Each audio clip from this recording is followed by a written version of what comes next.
Hello, नमस्कार, आदाब, सत श्री अकाल और अस्सलाम वालेकुम। मैं हूं मोहम्मद अहमद काज़मी, लेकर आया हूं आपका पसंदीदा कार्यक्रम आपके रूबरू। आज संडे है और आज एक बार फिर हम सईद नकवी साहब से मिल रहे हैं। लेकिन आज सईद नकवी साहब दिल्ली में नहीं है, लंदन में है। वहां रहते हुए भी उन्होंने वक्त निकाला है। अब हम सीधे उनसे बात करेंगे कि इस वक्त जो हालात बदल रहे हैं, मैदान जंग में भी, डिप्लोमेसी में, और क्या कुछ हो रहा है ईरान और इसराइल के बीच में भी, जो कुछ रस्साकशी, जंग बढ़ने के इम्कान, कैसे देख रहे हैं नकवी साहब? आप सीधे, मैं आपसे बात करना चाहता हूं सीधा। काज़मी साहब, हम आप मिलके एक कहानी 7 अक्टूबर से 2023 से उस पे हमारा फोकस रहा है और अब साल के ऊपर हो गया है। अब लोग, कायनात जो है वो कह क्या रही है, उसका उसकी नजर में जो कहानी है वो है क्या? यानी कोई, ये तो है नहीं, क्रिकेट का मैच तो नहीं है कि भाई कौन जीता कौन हारा, लेकिन हार जीत हो चुकी है। नतीजा अनाउंस नहीं किया जा रहा है। ये अब वो क्यों नहीं अनाउंस किया जा रहा है? इसलिए नहीं अनाउंस किया जा रहा है, वो अनाउंस कभी नहीं होगा, वो आया हो जाएगा एकदम से। और वह ये कि 5 नवंबर क्रूशल दिन है, तारीख है। दुनिया की फोकस जो है उसमें ट्रंप और कमला हैरिस हैं। लोग कयास ये लगा रहे हैं कि ये आ गए तो ये जंगें किस तरफ जाएंगी, और वो आ गई तो ये जंगें किस तरफ जाएंगी। उसमें हम ना जाएं, हम पहले ये देख लें कि तस्वीर अभी फिलहाल है क्या। जहां तक मेरा तखमीना कहता है, यूक्रेन की जंग तो तय हो चुकी है। उसमें सिर्फ ये है कि अमेरिकन और वेस्टर्न अखराजात और बढ़ाए जा रहे हैं कि बेटा तू सूली पे चढ़ा हुआ है, चढ़ा रहे जेलेंस्की, ले हम और पैसा डाल रहे हैं और इसमें ईंधन डाल रहे हैं। आग अभी इसको 5 तक तो ले ही जा, 5 नवंबर तक, उसके बाद फिर देखेंगे। वो जंग तय हो चुकी है बाय द वे, उसमें कोई शक नहीं है। लोग उन्हीं के जराए, उन्हीं के सोर्स से अब ये कहने लगे। एक जंग और खामोशी से हो रही है सूडान में, उसके बारे में भी जरा सी चीजें वजाहत से आएंगी सामने जब ये नवंबर वाला डेडलाइन जो है वो खत्म हो जाएगी। अब आ जाइए आप Gaza, Israel, Palestinian, middle east, Iran, इस खित्ते पे। ये बड़ा खेल है। पहले हम ये देख लें कि जो आपको वो जराए जिन पे आप डिपेंडेंट हो गए हैं बरसों से कि वो आपको सच बताएंगे, उन जराओं में से, चाहे वो रॉयटर्स हो, चाहे वेस्टर्न मीडिया के जो भी बड़े बड़े दिग्गज अखबार नवीस हों, वो आपसे क्या बता रहे हैं? क्या आपको उन्होंने बताया अभी तक कि इजराइल का कितना नुकसान हो रहा है सदर्न लेबनान में? गौर कीजिएगा, ये याद रखिएगा कि जब जंग खत्म हो जाएगी तो कह दिया जाएगा कि देखिए ये, लेकिन आपने बताया तो नहीं था ना तब। बेपनाह नुकसान हो रहा है। आपने ये समझा था कि ये दो अलग मिजाज, दो अलग टेम्परामेंट्स, दो अलग कमिटमेंट्स, दो अलग मिशंस की लड़ाई है। यहां आप समझे कि आपने हसन नसरल्ला को असैसिनेट कर दिया, लीजिए खत्म हो गया। अमेरिका और इजराइल ने ये स्पेशलाइजेशन उनका हो गया है कि टारगेटेड असैसिनेशन, उस पर उन्होंने होमवर्क किया है, बरसों से करते चले आ रहे हैं, यह कि उसको टारगेट करके कैसे खत्म कर दिया जाए, वो कर रहे हैं। और ये सेंसिबिलिटी क्या है? ये सेंसिबिलिटी ये है कि इसके पीछे लोग नहीं है। यानी एक लीडर को तुमने खत्म कर दिया तो मूवमेंट खत्म हो गया। यही, यानी तुमने एक रिजीम चेंज कर दी तो लीजिए सरकार तुम्हारे हाथ में हो गई। ये लोगों को बीच से गायब कर देना और लोगों के एस्पिरेशंस को बिल्कुल कुछ ना समझना, उसका कोई, उसकी बेहुरमती करना, उसका एहतराम ना करना, ये एक, यही सबसे बड़ी आप देखेंगे तारीख में अब आगे वाले दिनों में यही कमजोरी दिखाई देगी कि आपने हसन नसरुल्लाह को खत्म कर दिया। भाई वो लीडर था, लेकिन उसके नीचे जो मिशन था वो खत्म हो गया क्या? आपने यहिया सिनवार को खत्म कर दिया तो अभी आप जीत गए। वहां इतने जोरों से रिक्रूटमेंट हो रहा है हमास के यहाँ कि आपने तो एक बिल्कुल गोया एक तांता खोल दिया है, वहां बंधा हुआ है, लोग आते जा रहे हैं। कितनी दामनगीर है यारो उसकी मक्तल गाहे वफा। ये मक्तल गाहे वफा है, यहाँ पे लोग जान दे देते हैं क्योंकि उनको वो कफन बांध के सर पे आए हैं, क्योंकि उनका मिशन है ये। अब आप गौर फरमाएं कि हसन नसरुल्लाह के बाद आपने और उनके साथी बहुत से पहले से खत्म कर दिए थे।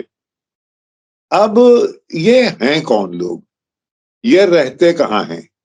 मैं आपको कॉन्फिडेंस में लेके वहां ले चल सकता हूं, ले जाऊंगा जहां मैं एक दिन नईम कासमी, शेख नईम कासमी से मिला था, कासिम से मिला था। जी जी जी जी। वही दाहिया का इलाका था। 2002 में हम लोग गए थे, हमारी कैमरा टीम, हम गए थे सदर्न लेबनान। क्यों गए थे साहब सदर्न लेबनान? मैं नईम कासिम के इंटरव्यू के बाद के बारे में अभी बताऊंगा, लेकिन वो इंटरव्यू अहम क्यों है वो बताता हूं। देखिए, ये किस्सा शुरू होता है दरअसल 1979 में, जबकि शाह ऑफ ईरान, जो कि अमेरिकन के सबसे बड़े वहां पे गोया एक उनके इंटरेस्ट को प्रोटेक्ट करते थे, वो हटा दिए गए, वो पावर उन्होंने लूज कर दी ईरान ने। ये अफसाना जैसे ही किनको लूज की, वहां पे आ गए इमाम खुमैनी। अब इमाम खुमैनी आ गए तो इजरायलियन का लो भाई हमारा तो साथी था वो, अब हम क्या करें? तो बहुत सी और वजह थी, लेकिन उसके बावजूद वो एरियल शरोन डिफेंस मिनिस्टर थे। तब इनके दिमाग में आया कि भाई अब ये लोग हमारे इस इलाके में आ जाएंगे, लिहाजा उन्होंने हमला करके ऑक्यूपाई कर लिया लेबनान को। क्यों? डर यह था कि 1979 में यहां रेवोल्यूशन हो गया है ईरान में, तो लिहाजा 82 में हम यहाँ पे अपनी छावनी बना लें तो वो ना आ पाए। हुआ क्या? हुआ यह कि फौरन उस वक्त तक, अभी तक कायनात में दुनिया को यह नहीं मालूम था कि लेबनान में शिया भी होते हैं।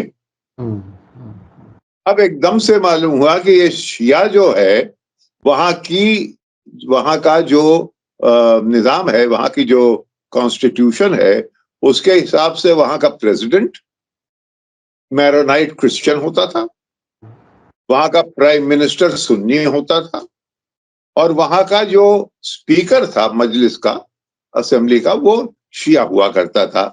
वो उन दिनों में थे नबी बेरी। ये था निजाम। लेकिन जब शेरौन साहब आ गए तो कोई पार्लियामेंट्री पॉलिटिक्स उनके साथ क्या होती? जब लड़ाई पे आ गई तो धीरे धीरे धीरे हिजबुल्लाह पनपा, और हिजबुल्लाह के खड़े होने में जाहिर है ईरान का किसी बहुत इमदाद तो थी। लेकिन क्योंकि अगर यहाँ पे ऑक्यूपेशन ना होता इजराइल का, तो हसन नसरुल्लाह और ये हिजबुल्लाह न खड़े होते, क्योंकि उनके मिलिटराइजेशन से नबी बेरी की पार्लियामेंट्री पॉलिटिक्स जो है वो दबती चली गई, और नसरुल्लाह की और इन लोगों की जो सियासत थी, जो कि मिलिटेंट, तुम लड़ाई लड़ने आए हो तो भाई जंग से जंग होगी, तो वो एक हिजबुल्लाह खड़ा होना शुरू हुआ। उसके बावजूद जब इस जंग का एक नमूना दिखाई देता है, जब आपको 1985, अब देख लीजिए, 79, 82, 85 में क्या होता है? 85 में एक TWA अमेरिकन एयरलाइंस का जहाज एथेंस से रोम जा रहा था। उसको लोगों ने, यानी मिलिटेंसी अब बढ़ रही है लेबनान में, क्यों बढ़ रही है? आपने ऑक्यूपाई कर लिया है, आपने फरोग दिया है, यानी बगैर अनइंटेंशनली। तो वहां पे वो हवाई जहाज उतार लिया जाता है वहां बेरूत में। मैं गया उन दिनों में, मुझे शौक था भाई ऐसी कोई खबरें हों जिसमें सिर्फ ये लोग न कवर करें, हम भी हों। तो हम वहां मौजूद थे। अब हो क्या रहा था कि कोई 36 हॉस्टेजेस का एक, अच्छा 17 दिन ये चला है ड्रामा। उन दिनों में डायरेक्ट कम्युनिकेशन नहीं होता था अपने CBS news, NBC news, ABC news, और CNN तो शायद था भी नहीं उन दिनों में। और ये BBC वाले जो थे वो इस तरह की खबरों में बहुत पीछे थे, वो रेडियो में ज्यादा आगे थे। ये लोग क्या करते थे कि यहां से कैमरे, उसके हवाई जहाज की तस्वीर ली, उसके बाद पीस टू कैमरा किया, वो भेज दिया छोटे जहाज से साइप्रस, और साइप्रस से वो तस्वीरें भेजी जाती थी। ये एक गोया ड्रामा किया जा रहा था, अमेरिकन मीडिया तैयारी कर रहा था, टेररिज्म, इस्लामिक टेररिज्म बनाया जा रहा था उन दिनों में। और क्यों? क्योंकि उन्होंने TWA को रोक लिया। अब उसको वहां पे जो हॉस्टेजेस हैं उनको बरी कौन कराए? नबी बेरी की चल नहीं रही है। तो उन दिनों में 3 कुव्वतें मिली। हसन, ये Hashmi Rafsanjani, speaker of Iranian Majlis, Saddam vice president Syria, और नबी बेरी साहब लेबनान के। इन लोगों ने, तीनों ने मिलके बातें शुरू की उन लोगों से जिन्होंने कि हॉस्टेजेस को अपने कब्जे में कर लिया था। और धीरे धीरे धीरे इन लोगों ने उनको बरी कराया। वो एक बड़ा ड्रामा है कि ABC को ये खबरें सबसे पहले, वो बाकायदा गोया एक टेलीविजन का शो हो गया था, वो जो 36 हॉस्टेजेस थे। यहां किस्सा शुरू, अब आप गौर करें, यहां किस्सा शुरू होता है ईरान, सीरिया और लेबनान में नबी बेरी दब रहे हैं, हसन नसरुल्लाह हिजबुल्लाह उठ रहा है। ये वहां बात बहुते बहुते आती है। फिर जंग को रोकने के लिए एक चीज पैदा की गई UN से, UNIFIL, United Nations force, interim force for southern Lebanon, ताकि वहां एक ब्लू लाइन 120 किलोमीटर की थी, जो कि इसराइल और इसके बीच में एक खाई गोया थी, ब्लू लाइन, लेबनान। वहां पे ये पीस फोर्सेस लाके लगाएंगे। 50 जगह 40 मुल्कों के लोग थे, 50 जगह इनके पिकेट्स थे, जिसमें इंडियन बटालियन थी 900। उन दिनों में मेरे ख्याल में 2002 में मैं गया हूं, उन दिनों में शायद कुमाऊं की रेजिमेंट थी, कुमाऊं की बटालियन थी, और बाकी तमाम 50 और थे। जो जनरल पूरे ओवरऑल UN की फोर्स का था, वो था ललित मोहन तिवारी, मेजर जनरल ललित मोहन तिवारी। उनसे हमारे साथ ताल्लुकात हो गए। उन्होंने हमें, एक तो वो रहते हाइफा में थे, तो उससे इजरायली ये महसूस करते थे कि लीजिए ये तो हमारे यहाँ है, हमारे कंट्रोल में है। लेकिन वो आदमी जरा सा इंडिपेंडेंट किस्म का था, और उसके ताल्लुकात हिजबुल्लाह में भी थे। मैंने जब उससे राब्ता कायम किया तो उसने कहा मैं आपको हसन नसरुल्लाह से मिलवा दूंगा। उन्होंने कहा फला बिल्डिंग में दाहिए में जाइए, आपसे ये आदमी मिलेगा। अब साहब मैं गया, दाहिए की फला जगह पे एक नौजवान खशखशी दाढ़ी के साथ सामने, उसने मुझे ग्रीट किया। तो मैं जरा, उन्होंने कहा साहब आपका टेलीविजन टीम हम नहीं जाने देंगे। हमने कहा वो नहीं जाने देंगे तो हम कहेंगे आप बात कर लीजिए, फिर आप बाद में कह दीजिएगा, हम उसका आपको कॉन्ट्रडिक्ट नहीं करेंगे। तो अब वो बिल्डिंग के अंदर ले गए। उसके बाद दूसरी तरफ से एक और शेवरले खड़ी हुई, उसमें मैं बिठाया गया। वो साहब घूम के एक तीसरी जगह गई, वहां मैं उतरा। तो गोया मुझे बिल्कुल नहीं मालूम था कि ये उसी इलाके में मैं घुमाया जा रहा हूं या कहीं दूर ले जाया जा। बहरहाल 3-4 जगह होने के बाद एक जगह बेसमेंट में एक ले गए, वहां पर्दे थे बहुत थे। तो पर्दे जो हिलते थे तो एक अजीब सस्पेंस की सूरत थी। बिल्कुल हैमलेट में एक सीन है शेक्सपियर का प्ले, उसमें पर्दा जब हिलता है तो उसका पोलोनियस एक कैरेक्टर है, वो हैमलेट समझ नहीं पाता और वो उसको मार देता पर्दे के पीछे। तो बड़ा जबरदस्त हैमलेट का वो सीन है। मुझे वो देख के वो लगता था कि ये तो यार हैमलेट का सीन हो रहा है यहाँ पे। अब थोड़ी देर के बाद एक साहब आए। उन दिनों में नईम कासिम, शेख नईम कासिम की दाढ़ी इतनी सफेद नहीं थी, वही पगड़ी बांधे हुए। मैंने कहा नसरल्ला कहाँ है? उनका क्या वो आपको परसों मिल सकते हैं, आज उनको यहाँ वहां ये मीटिंग है, आप आज इनसे बात कीजिए। तो ये थे नईम कासिम। अब नईम कासिम कौन, उनसे मैं क्यों मिलूं? इसलिए कि हसन नसरल्ला के पहले दिन से अगर कोई एक आदमी रहा है जो उनको जानता था, बिल्कुल जिगरी जिसे कहते हैं, वो है ये। तो आपने उनको अगर खत्म कर दिया तो लीजिए उनका डुप्लीकेट ये यहां मौजूद है। और इनके इसी तरह से तमाम क्लोन्स हैं। तो एक आदमी के खत्म होने जाने से तहरीकें खत्म नहीं हो जाती। नतीजा ये हो रहा है कि शायद जो खबरें आ रही हैं वो इतना नुकसान हो रहा है इजरायलीज का इस लेबनान बॉर्डर पे कि हेलीकॉप्टर आते हैं, कितनी बॉडीज ले जा रहे हैं पता नहीं। नकवी साहब बीच में मैं रोक के बताऊं, कुरियन एयरपोर्ट पे लोग भागने की कोशिश कर रहे हैं, उनको पुलिस रोक रही है। कितने लोग चले गए हैं किसी को नहीं मालूम। क्या इन्होंने कहा था कि हमारे वॉर एम्स 2 थे। एक वॉर एम इधर था गाजा में कि हम हमास को खत्म कर देंगे और अपने हॉस्टेजेस ले आएंगे। न हमास को खत्म कर पाए, ना अभी हॉस्टेजेस वापस आए हैं। साल से ऊपर हो गया है। उधर हम आए जब इसराइली हमारे जाके नॉर्दर्न इसराइल में फिर से बस जाएंगे, तब हमारी ये जंग खत्म होगी और हम खत्म कर लेंगे हिजबुल्लाह को। लीजिए वहां भी लेने के देने हो रहे हैं।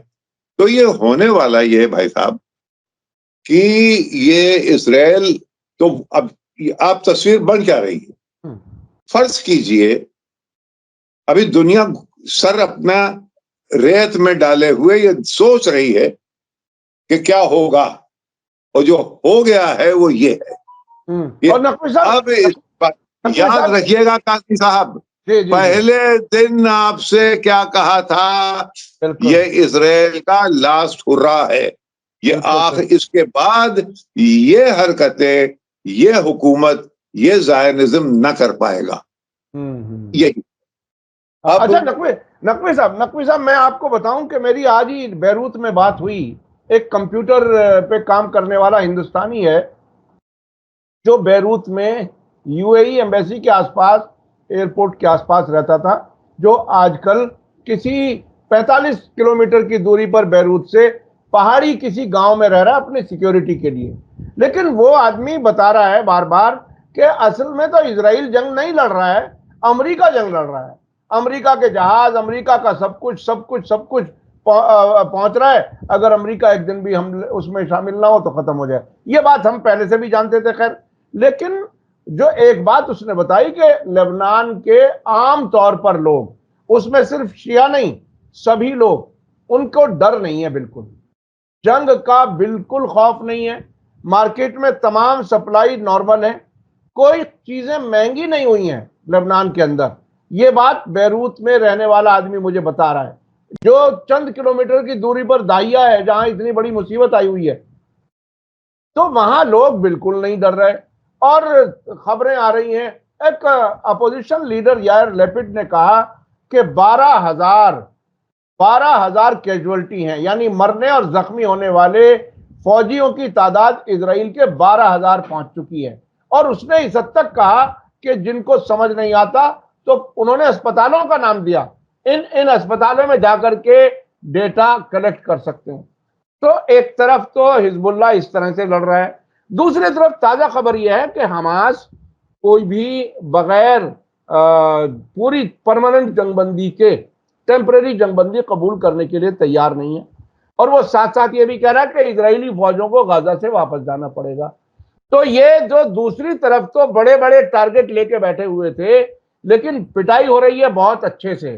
तो अब कहां जाएंगे ये लोग, ये जो ऊंची मूछें करके हर वक्त समझते थे कि हम पूरी दुनिया को तबाह कर देंगे, वो कहां जाएंगे?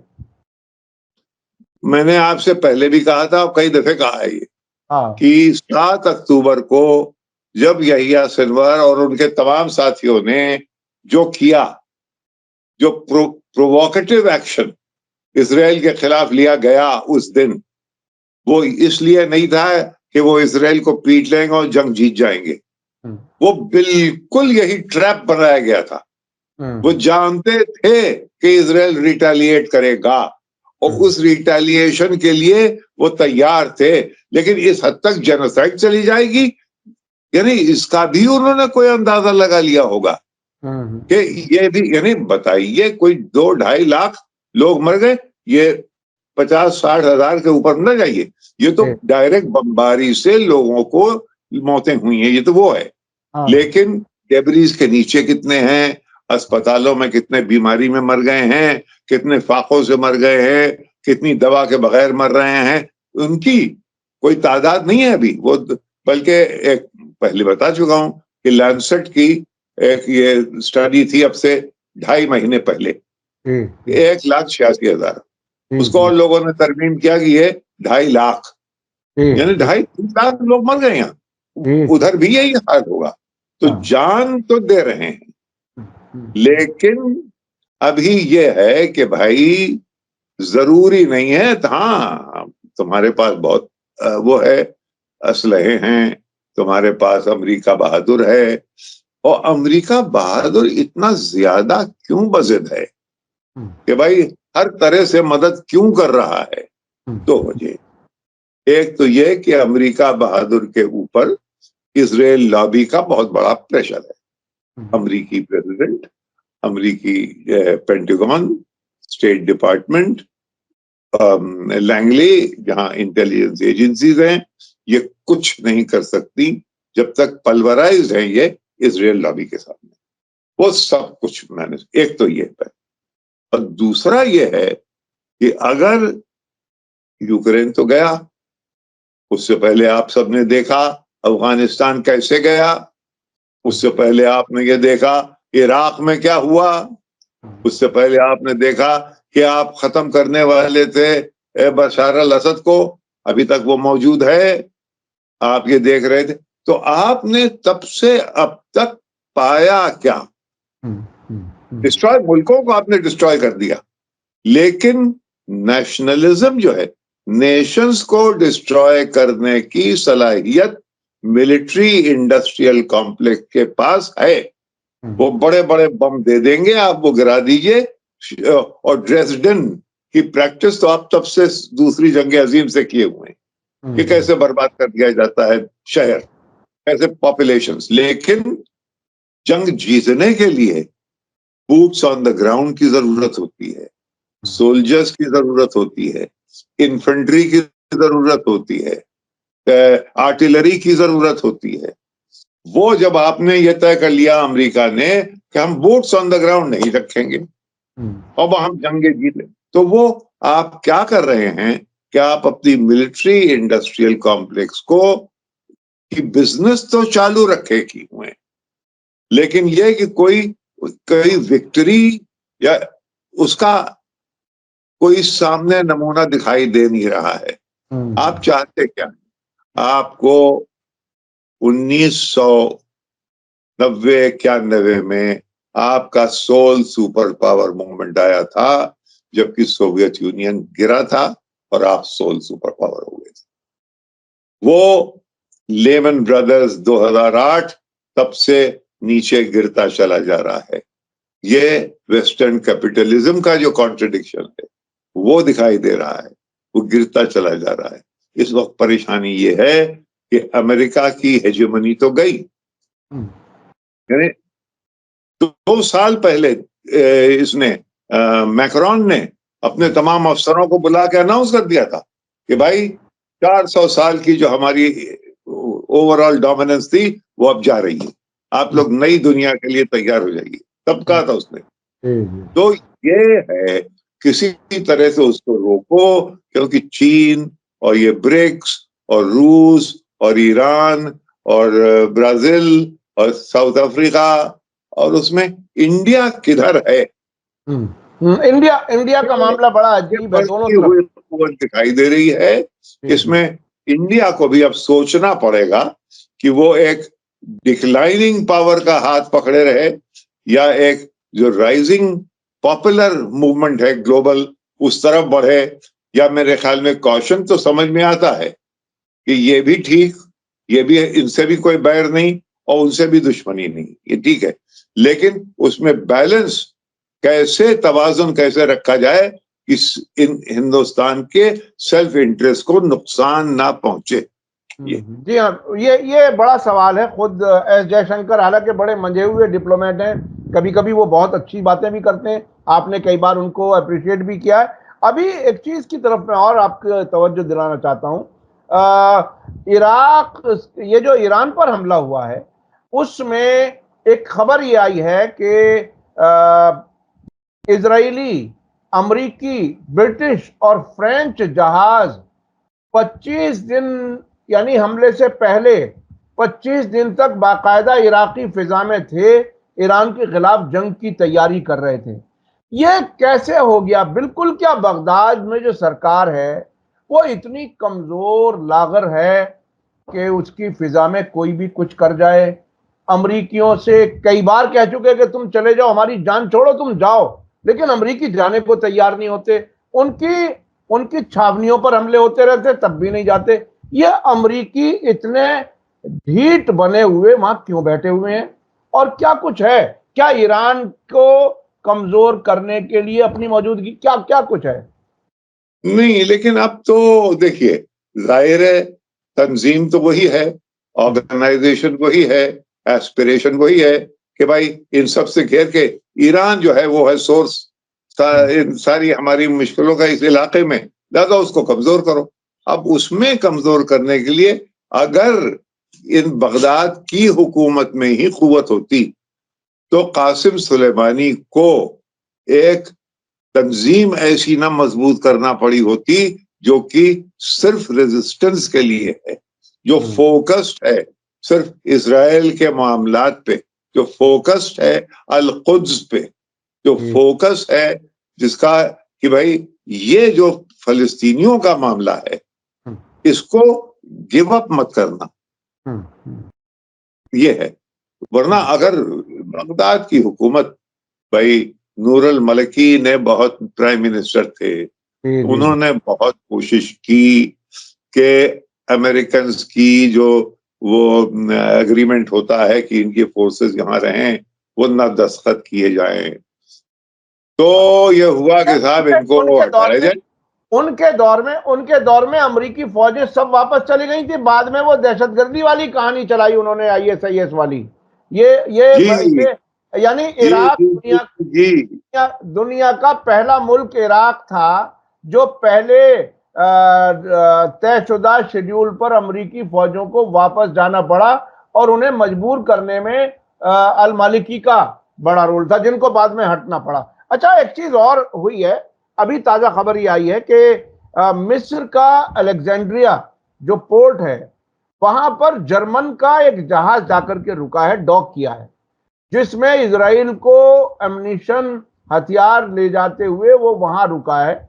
और कई मुल्कों ने उसे इनकार कर दिया था, लेकिन मिस्र ने उसको कबूल कर लिया। इजराइल के साथ हमदर्दी, फिलिस्तीनियों के कत्लेआम में इतना खुलेआम ये लोग बिल्कुल ही नंगे हो गए, क्या कुछ है अंदर अंदर से तो सबको मालूम है ही। देखिए, अब जहां तक इस किस्म की धांधली है वो तो हो रही है, उसमें तो कोई शक नहीं। अरे भाई, हमारे ही जहाज, हमारा जहाज हथियार लेके जा रहा था, स्पेन ने उसको रोका। जी जी जी। तो कहाँ कौन किसका हाथ पकड़े हुए है वो तो है, लेकिन एक ओवरऑल जो तस्वीर बन रही है वो ये है कि एक डिक्लाइनिंग कुव्वत है और एक वो कुव्वत है जो कि डेवलपमेंट और इसके बेसिस पे एक नया निजाम, इंटरनेशनल निजाम बनाना चाहती है, और वो है ब्रिक्स। ये एक ब्रिक्स और G7, ये झगड़ा जो है उसमें ही देखना यह है कि भाई कौन आगे बढ़ रहा है, किसके यहाँ डिवीजन ज्यादा हो रहे हैं, कौन आपस में झगड़े बढ़ गए हैं, देख लीजिए। जी जी जी, वो मुसलसल मुसलसल जो वो तब्दीली जिसका आप कई बार इशारा भी कर चुके, खुल के भी कह चुके, यानी जंग हार चुका है लेकिन ऐलान नहीं होगा, इजराइल का आखिरी हुर्रा है और डिक्लाइनिंग पावर वो डिक्लाइन हो चुकी अमेरिका की। तो अब बहरहाल एक नई दुनिया जो बनने वाली है उसमें आखिरी कंक्लूड करते हुए अगर कुछ आप जरा कह सकें तो बताएं। काज़मी साहब, इस वक्त दुनिया का सबसे ज्यादा ताकतवर मुल्क अमेरिका है। इस वक्त दुनिया का सबसे ज्यादा रईस मुल्क, पैसे दौलत अमेरिका है। यानी अमेरिका का इन्फ्लुएंस, उसका दबदबा जो था वो बिल्कुल नहीं है, लेकिन उसके पास हथियार हैं, वो मुल्क और शहर बर्बाद कर सकता है।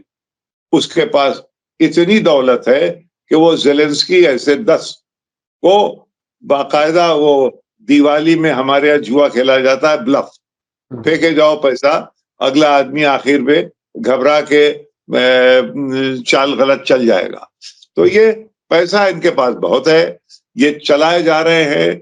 आखिरी यूक्रेनियन जो है जान दे रहा है, लेकिन 5 तारीख के बाद सब अपने अपने पत्ते आप उठाएंगे, हम उठाएंगे, दिवाली का खेल हो चुका होगा, फिर देखते हैं कि किटी में कितना है, वो कौन ले जाने वाला है। अभी बात चल रहा है, इसमें बहुत ब्लफ है। हमें आपको, अरे साहब, ऐसे बड़े बड़े अखबार नवीस देश के अमेरिका के, यानी मैं नाम न लूंगा, लेकिन फर्ज कीजिए फरीद जकरिया, फरीद जकरिया का मैं प्रोग्राम देख रहा हूं, कल गए कि वो पुतिन, उसको बेचारे को मालूम ही नहीं कि क्या हो रहा है। यानी आप बाकायदा ये अनाउंस कर रहे हैं और जंग जीता हुआ है वो। तो ये जो अनइन्फॉर्म्ड, ये टोटली रॉन्गली मोटिवेटेड जो मीडिया है, ये किस दिन बदलेगा ये मेरे समझ में नहीं आता। ये हमेशा पिछले 20-25 सालों से ये गलत प्रेडिक्शंस करते चले आए हैं और फिर खड़े हो जाते हैं, फिर वही लोग, वही कॉलम, वही, यानी एक लिमिट होती है भाई कि आदमी की क्रेडिबिलिटी अगर कोलैप्स कर गई तो खत्म, हटो सामने से, कोई नया आदमी आए ना, कोई चल रहा है।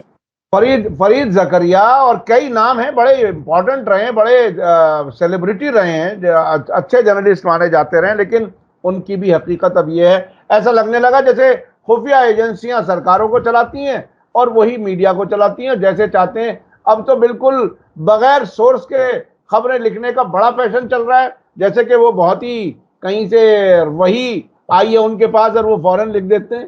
तो ये इस किस्म की चीजें हो रही। बहुत बहुत शुक्रिया नकवी साहब, आपने अपने सफर में लंदन रहते हुए हमारे लिए वक्त निकाला, उसके लिए हम शुक्रगुजार हैं। मैं अपने दर्शकों से कहूं कि वो बहुत ही, नकवी साहब बहुत ही एहतमाम से हमारे लिए वक्त निकालते हैं, टाइम तय करते हैं, और ये बहुत ही बड़ी बात है कि हमारे छोटे से प्लेटफॉर्म पर वो हमारे लिए वक्त निकालते हैं, उसके हम शुक्रगुजार हैं। इसी के साथ मुझे दीजिए इजाजत। धन्यवाद, शुक्रिया, जय भारत, जय हिंद। मीडिया स्टार वर्ल्ड के और वीडियो देखने के लिए हमारे चैनल को सब्सक्राइब करें और सीधे नोटिफिकेशन पाने के लिए बेल आइकन दबाएं। और अगर हमारी खबर सच्ची और अच्छी लगे तो अपने व्हाट्सएप, इंस्टाग्राम, फेसबुक और ट्विटर अकाउंट पर ज़रूर शेयर करें।